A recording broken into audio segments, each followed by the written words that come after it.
Hi friends எல்லாம் எப்படி இருக்கீங்க? நல்லா இருக்கீங்களா? இங்கே பாருங்கள், ஃபர்ஸ்ட் டைமு கண்ணாடியை பார்த்துக்கிட்டு அது மேலே ஏறி உட்காந்து அவனையே பிடிக்கிறானா.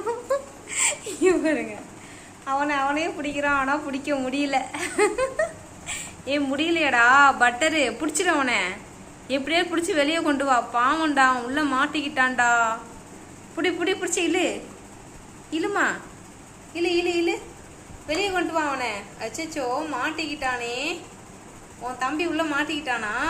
இதாண்டா ஒன்ன மாதிரி இருக்கிறவன். டயர்டாயிடுச்சுப்பா, பிடிச்சி இழுக்க முடியல. அதனால தண்ணி குடிக்க வந்துட்டான். தண்ணி குடிச்சிட்டு மறுபடியும் ட்ரை பண்ணுறாரு. எப்படியாச்சும் அவனை வெளியே கொண்டு வந்தனுண்டா. உள்ள மாட்டிக்கிட்டான்டா தம்பி. எடுப்பா, வெளியே இழு. தூக்கு, கைப்பிடிச்சு தூக்கு. அச்சோ, மாட்டிக்கிட்டேனே. நான் என்ன பண்ணுவேன்? தம்பி உள்ள மாட்டிக்கிட்டானே. எடு கை கொடு. யாரும் ஹெல்ப் பண்ண முடியாது. நீ தான் தூக்கணும் உன் தம்பியை. தூக்கு.